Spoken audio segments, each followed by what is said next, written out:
Hello, hi everyone, Manda G here. So some of you would have seen my post to say that I was going to be on at midday, and it's not midday, it's after midday.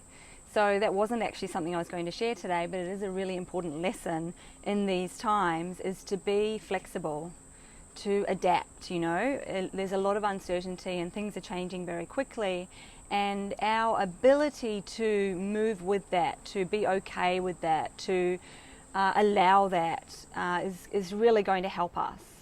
So, something came up and I couldn't be on at midday, so I could have done many things in my own mind. However, I just allowed it. And, and that's a really going to be a really valuable way of being, when you can be flexible, when you can adapt to the moving times without a lot of internal conflict, without a lot of beating yourself up, without a lot of negative talk. Is to just, okay, that's what we're doing now. Okay, right, now what do we do now? So kind of taking moment to moment and rolling with it as much as you can.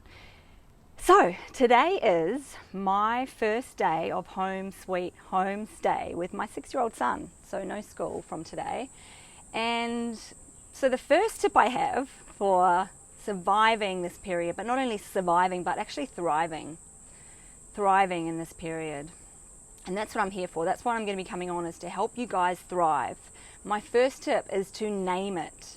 So what we name things has different feelings, right? If I call it self-isolation, it doesn't really feel that great. So I've named mine for now, and I think I might come up with an even better name, but I came up with it this morning to call it Home Sweet Homestay. So it's like, I love home, and it's a sweet home, and it's home sweet home. It's very warm, it's very friendly. Hey Macca, thanks for tuning in. And so I'm calling it Home Sweet Homestay. So I invite you to think of a name for your situation, and you could even make it fun if you have kids at home and stuff, or a partner at home, and come up with a name together. Maybe have a little competition of the best, like funkiest name. You want something that makes you feel good, right? So Home Sweet Homestay for me has a good feeling. I'm going to have a competition with my son though. He'll probably come up with something way cooler, and I'll share that with you. Please share with me what you come up with. Right, number 2 is keep some of your routine, right? So obviously there's a lot of things you can no longer do that you normally do, but keep some of the basics, because when we keep some of the basics, we're going to feel more grounded and more settled within our being. So things like make your bed, like keep making your bed. And if you didn't make your bed before, make it, because as you know, Macca, and many of you know, like it makes you feel a lot different when you set your day up with a made bed. And it's so nice at the end of the day. A lot of my clients, especially male clients that perhaps haven't made their bed a lot in their life, they say to me, wow, it's so nice to walk into the room to a made bed.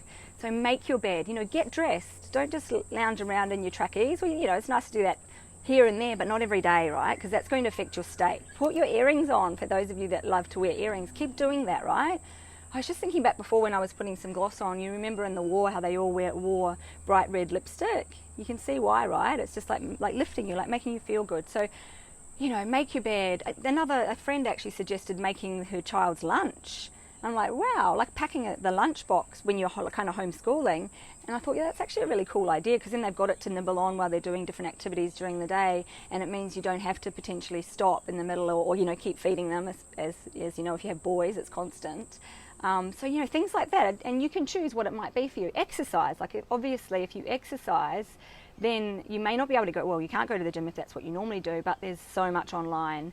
And so, make sure that you're incorporating that. If you normally exercise every day, then find a way that you're going to now incorporate that into your day. Number 3, I love this one, is brighten someone else's day. And in many cases we can get stuck in the poor me, that, no one knows what's going on with me. How am I going to do this? No one gets it, da-da-da-da-da. So brighten someone else's day. If you can do that every day, just think creatively, like who can I reach out to? Who can I send a little funny video message to, or a caring message to?